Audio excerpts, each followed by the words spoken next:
नमस्कार। आज की स्वास्थ्य परिचर्चा में आप सभी का बहुत बहुत स्वागत है। आज का हमारा टॉपिक है ब्रेस्ट कैंसर। परिचर्चा चालू करने के पहले एक संक्षिप्त परिचय। मेरे साथ है नारायणा मल्टी स्पेशलिटी हॉस्पिटल की टीम, डॉक्टर रोहित स्वामी मेडिकल ऑन्कोलॉजिस्ट, डॉक्टर तीर्थ Pratap Singh surgical oncologist, doctor Poonam radiation oncologist. मैं हूँ डॉक्टर अंशु जैन। आज की परिचर्चा चालू करते हैं। अपने डॉक्टर से अपने बहुत सारे सवालों के जवाब हमें जानने हैं। कैंसर क्या है, कितनी तेज़ी से आगे बढ़ रहा है। ब्रेस्ट कैंसर जो कि महिलाओं में, भारतीय महिलाओं में खासकर नंबर 1 है इस समय। इसके क्या कारण है, क्या इसके लक्षण है और किस तरीके से हम इसका डायग्नोसिस करते हैं, क्या इसकी ट्रीटमेंट मॉडलिटीज़ हमारे पास है, इन सभी सवालों का जवाब हम जानते हैं अपने विशेषज्ञों की टीम के द्वारा।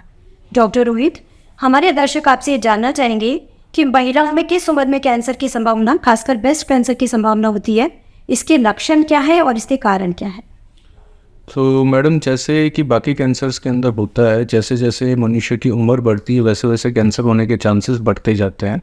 उसी तरीके से ब्रेस्ट कैंसर के चांसेस भी सबसे ज़्यादा 60 साल के बाद की आयु के अंदर होते हैं। बाकी जो कारण होते हैं जिस कारण से ब्रेस्ट कैंसर होने का रिस्क बढ़ता है, तो बढ़ती आयु के अलावा जल्दी पीरियड शुरू हो जाना या काफ़ी लेट जाके पीरियड्स बंद होना, इसके अलावा बच्चा जो है वो काफ़ी लेट पैदा होना, शादी लेट होना, बच्चा लेट पैदा होना, ब्रेस्ट फीडिंग बहुत ही या तो हो ही नहीं, ब्रेस्ट फीडिंग ना करवाना और हार्मोनल सप्लीमेंट्स लेना, पहले कभी किसी और कारण से चेस्ट पे रेडिएशन लगी हो, ये हाई फैट डाइट लेना, वेट जो है काफ़ी ज़्यादा होना, ये कुछ से कॉजेज़ होते हैं जिससे ब्रेस्ट कैंसर होने के चांसेस जो हैं वो बढ़ जाते हैं। इसके अलावा हेरिडिटरी ब्रेस्ट कैंसर भी एक बहुत ही इंपॉर्टेंट कॉज है। 10% जो ब्रेस्ट कैंसर होते हैं वो हेरिडिटरी होते हैं, जो फैमिली के अंदर पीढ़ी दर पीढ़ी जो है बच्चों के अंदर ट्रांसफ़र होते जाते हैं। ये हेरिडिटरी कैंसर जो है एक जीन के म्यूटेशन के कारण होते हैं, जो ट्यूमर सप्रेसर जीन होता है, जो हमारा जीन जो है वो म्यूटेटेड होता है और एक पीढ़ी से दूसरी पीढ़ी में जाता है और ब्रेस्ट कैंसर होने के चांसेस को बढ़ाता है। अगर हम सिम्टम की बात करें, लक्षणों की बात करें ब्रेस्ट कैंसर के, तो लक्षण आमतौर पे जो होते हैं उसके अंदर ब्रेस्ट के अंदर कोई गांठ महसूस होना। गांठ जो है वो मोबाइल भी हो सकती है, मतलब चलती फिरती भी हो सकती है ब्रेस्ट के अंदर, और फिक्स्ड भी हो सकती है, चमड़ी से भी चिपकी हो सकती है। इसके अलावा जो है निपल से इस तरह होना, चाहे तो ब्लडी अपना जो ब्लड के रंग का इस तरह हो या फिर मिल्क के रंग का हो या फिर किसी भी रंग का इस तरह हो। इसके अलावा निपल का अंदर की तरफ चले जाना, ब्रेस्ट के अंदर दर्द होना, दोनों ब्रेस्ट का आकार जो है वो अलग अलग हो जाना, कांच के अंदर किसी तरह की कोई काट महसूस होना, ब्रेस्ट की स्किन के ऊपर किसी तरह का कोई अल्सर वगैरह आना, ये सारे लक्षण हो सकते हैं ब्रेस्ट कैंसर। तो आप कहना चाहेंगे कि आनुवंशिकता और लाइफ स्टाइल इसमें बहुत इंपॉर्टेंट रोल प्ले करती है। डेफिनेटली जेनेटिक्स और हेल्दी लाइफस्टाइल, ये दोनों की दोनों काफ़ी इंपॉर्टेंट रोल प्ले करती है ब्रेस्ट कैंसर के होने के कारणों में। तो जैसे मैंने बताया, हेरिडिटरी ब्रेस्ट कैंसर लगभग 100 में से 10% ब्रेस्ट कैंसर हेरिडिटरी होता है जी। और हर एक स्त्री को खुद की फैमिली हिस्ट्री के बारे में पूरा पता होना चाहिए कि फैमिली के अंदर कभी किसी भी रिलेटिव को ब्रेस्ट कार्सिनोमा या फिर ओवेरियन कार्सिनोमा हुआ है। उसी तरीके से हेल्दी लाइफस्टाइल होना भी काफ़ी ज़रूरी है ब्रेस्ट कैंसर से बचने के लिए। जो है फैट की इंटेक कम हो, साथ में जो सेडेंटरी लाइफस्टाइल ना हो, मतलब अच्छे से एक्सरसाइज करे महिला, कम से कम 7 दिन में से 5 दिन 45 से 1 घंटे की एक्सरसाइज हो। वेट जो है वो मेंटेन रहे, जितना कैलोरी का इंटेक हो उतना ही जो है एक्सरसाइज करके, बहुत इंपॉर्टेंट, बिल्कुल ओबेसिटी से बच के रहे। सो कीमोथेरेपी का ब्रेस्ट कैंसर के इलाज में क्या रोल? तो कीमोथेरेपी ब्रेस्ट कैंसर के अंदर कई स्टेजेस में काम आती है। जैसे हम कहते हैं ब्रेस्ट कैंसर को 4 स्टेज में हम डिवाइड करते हैं, स्टेज 1 से स्टेज 4, और स्टेज 1 से स्टेज 3 के अंदर कीमोथेरेपी काम में आती है। कैंसर को जड़ से ख़त्म करने के लिए सर्जरी के बाद कीमोथेरेपी की जरूरत पड़ सकती है या सर्जरी से पहले कीमोथेरेपी दी जाती है। कीमोथेरेपी के साथ में टारगेटेड थेरेपी भी दिया जाता है। वो इस पर डिपेंड करता है कि जो ट्यूमर का मार्कर है वो टारगेटेड थेरेपी के लिए उपयुक्त है या नहीं। इसके अलावा स्टेज 4 की जो बीमारी है उसके अंदर chemotherapy, targeted therapy, hormonal therapy और इम्यूनोथेरेपी, इन सब का अच्छा रोल है। और जैसे जैसे हमारी साइंस डेवलप हो रही है, हमारे पास नए नए टारगेटेड थेरेपीज़ आ रही है, इम्यूनोथेरेपीज़ आ रही है, हार्मोनल थेरेपीज़ आ रही है, जिससे इवन स्टेज 4 के पेशेंट्स का सर्वाइवल भी काफ़ी ज़्यादा अच्छा इंक्रीज हो गया है। तो कीमोथेरेपी और targeted therapy, hormonal therapy, immunotherapy का ब्रेस्ट कैंसर में शुरुआती स्टेज से लेके स्टेज 4 के ब्रेस्ट कैंसर में सबके अंदर काफ़ी सिग्निफिकेंट रोल है। डॉक्टर तेज, दर्शक ये जानना चाहेंगे कि ब्रेस्ट कैंसर को हम डायग्नोस कैसे करते हैं? सो जैसे कि डॉक्टर साहब ने बताया, पेशेंट्स को यूजुअली ब्रेस्ट में कोई ना कोई गांठ होती है।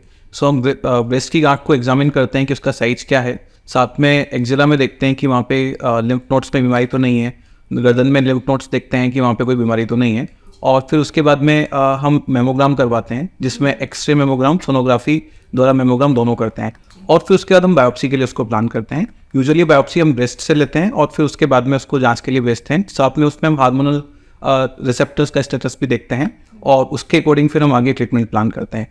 यूजुअली हमें ये भी देखना होता है कि बीमारी क्या इसी जगह पे ही है या किसी दूसरी जगह पे भी फैली हुई है। सो उसमें हम क्लिनिकल एग्जामिनेशन पे भी कुछ एक चीज़ें देखते हैं, जैसे कि किसी पेशेंट को हड्डियों में कहीं पे दर्द है तो वहाँ पे देखते हैं कि टेंडरनेस किस तरह की है, क्या वो सस्पिशियस लग रही है या नहीं लग रही है बीमारी होने के हिसाब से। और यूजुअली अगर बीमारी छोटी होती है और इस तरह की कंप्लेन नहीं है तो हम और एक्स्ट्रा इन्वेस्टिगेशंस नहीं करवाते हैं। लेकिन अगर बीमारी लोकली एडवांस है, एक्सिलरी लिम्फ नोड्स में आ रखी है या फिर गर्दन के लिम्फ नोड्स में आ रखी है, तो फिर हम उसमें कुछ इन्वेस्टिगेशंस कराते हैं ये देखने के लिए कि बीमारी दूसरी जगह पे नहीं फैली हुई।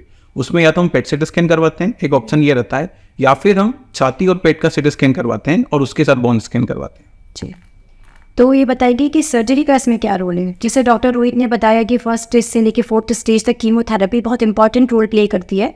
Depending on the stage surgery भी एक अपना स्थान रखती है इसके ट्रीटमेंट में। सो ब्रेस्ट कैंसर में सर्जरी का सबसे ज़्यादा प्रमुख रोल रहता है।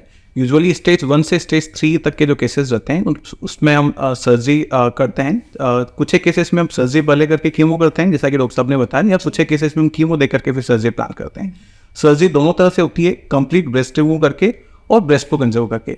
यूजुअली हमारा कोशिश रहता है कि हम ब्रेस्ट को कंजर्व करके सर्जरी करें, क्योंकि ऐसा देखा गया है कि चाहे आप कंप्लीट ब्रेस्ट को रिमूव करें या फिर ब्रेस्ट को बचा के ऑपरेशन करें, दोनों के रिजल्ट्स कंप्लीटली एक जैसे ही रहते हैं। सो कहीं ना कहीं ब्रेस्ट फीमेल के लिए एक सेल्फ रिस्पेक्ट वाली चीज़ होती है, साइकोलॉजिकल चीज़ होती है। तो हमारा कोशिश यही रहता है कि हम जहाँ तक हो सके ब्रेस्ट को कंजर्व करें। और ये यूजुअली स्टेज 1, 2, 3 के केस में रहता है। स्टेज 4 में यूजुअली हम सर्जरी नहीं करते हैं, लेकिन कुछ एक सेलेक्टेड पेशेंट्स जिसमें कि ब्रेस्ट इतना ज़्यादा फंगेटिंग हो गया है कि वो पेशेंट के लिए काफ़ी ज़्यादा प्रॉब्लमेटिक बन गया है, तो उन केसेस में हम स्टेज 4 में भी सर्जरी करते हैं।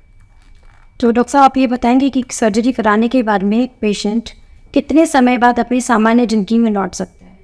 यूजुअली ये एक सरफेस सर्जरी बहुत मेजर सर्जरी नहीं होती है।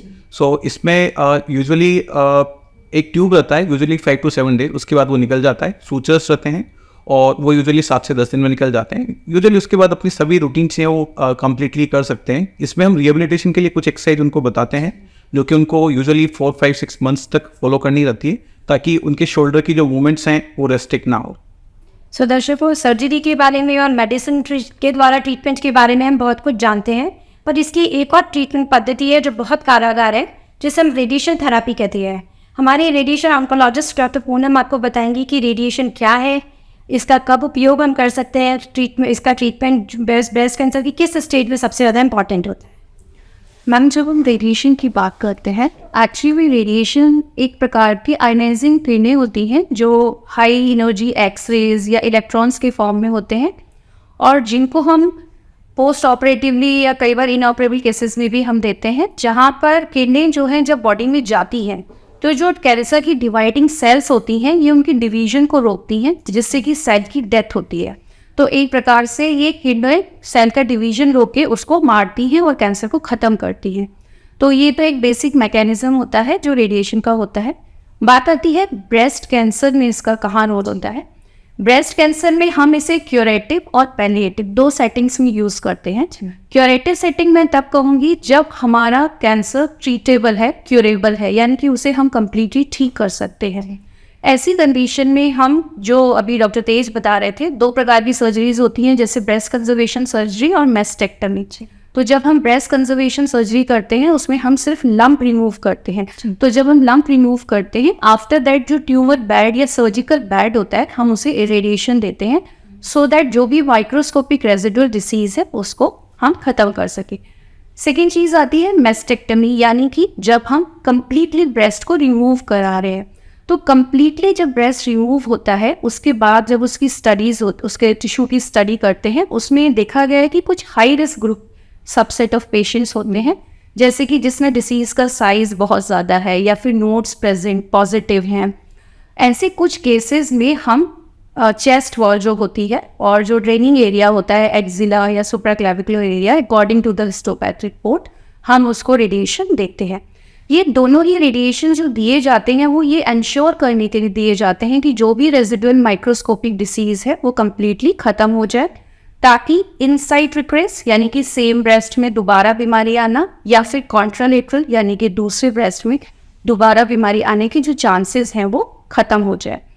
एक और जो इम्पॉर्टेंट टेक्निक है जो अब रिसेंटली डेवलप हुई है, दैट इज़ स्टीरियोटैक्टिक रेडियोथेरेपी। ये उन कुछ स्पेशली चुने हुए केसेस में दी जाती है जहाँ पर हमारा प्राइमरी डिसीज़ कंट्रोल्ड है लेकिन पेशेंट को किसी दूसरी साइट पर मेटास्टेसिस आ गई है, और ये metastasis in the form of oligometastasis है, यानी कि 1 to 5 लीजन्स या लिमिटेड लीजन्स हैं। Otherwise patient is disease free और ही इज और she is responding very well. So in cases में हम स्पेसिफिकली हाई डोज रेडिएशन देते हैं और उन स्पेसिफिक साइट्स पे स्टीरियोटैक्टिक मेथड से ट्रीटमेंट करते हैं, और ये भी हम क्यूरेटिव इंटेंट से ही करते हैं। सो ये कुछ हैं जहां हम क्यूरेटिव सेटिंग से ब्रेस्ट कैंसर में रेडिएशन देते हैं। सेकेंड चीज़ आती है पैलिएटिव सेटिंग।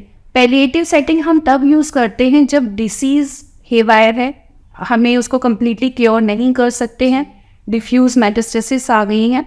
ऐसी कंडीशन में पेशेंट्स को कुछ ऐसे सिम्टम्स होते हैं जैसे कि बोन पेन हो रहा है, हड्डी में दर्द हो रहा है, या ब्लीडिंग आ रही है, या ब्रेन में मल्टीपल मेटास्टेसिस की वजह से सिम्टोमेटिक है पेशेंट। ऐसे कुछ केसेस में हम उनको रेडिएशन देते हैं, और ये पैलिएटिव रेडिएशन होता है जो कि 1 to 5 फ्रैक्शंस में हम देते हैं, मैक्सिमम कई बार 10 फ्रैक्शंस में भी हमें देना पड़ता है।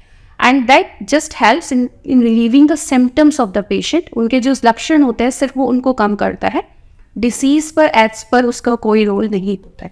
तो ये 2 तरीके हैं जिनसे हम रेडिएशन को ब्रेस्ट कैंसर के पेशेंट में देते हैं। सो कोई भी पेशेंट अगर ब्रेस्ट कैंसर का हमारे पास में आता है तो हम एक कॉम्प्रिहेंसिव अप्रोच देते हैं। राइट। आप तीनों स्पेशलिस्ट मौजूद हैं जो दवाइयों के द्वारा, सर्जरी के द्वारा और रेडिएशन के द्वारा कोशिश करते हैं कि इस बीमारी से उसको पूरी तरह से या कुछ हद तक निजात दिला सकें और उसकी जो रिमेनिंग लाइफ है उसको क्वालिटी ऑफ लाइफ दे सके। सो दर्शकों, मैं आपसे ये कहना चाहूँगी कि कैंसर लाइलाज नहीं है। समय रहते अगर हम जागरूक रहें, सावधानीपूर्वक अपने लक्षणों को पहचानें, समय रहते हुए डॉक्टर से परामर्श करें और अकॉर्डिंगली जो भी हमारी स्टेज है उसके अकॉर्डिंगली जो भी उपचार की पद्धति हमें बताई जाती है उसको प्रॉपर तरीके से अपने चालू कर दें, तो हम इस कैंसर की बीमारी को काफ़ी हद तक जड़ से मिटा सकते हैं, या कहिए कि अपनी बाकी बची हुई ज़िंदगी को बहुत अच्छी तरह से जी सकते हैं। सो डॉक्टर साहब, आप तीनों का बहुत बहुत धन्यवाद। दर्शकों, आपका भी बहुत बहुत धन्यवाद।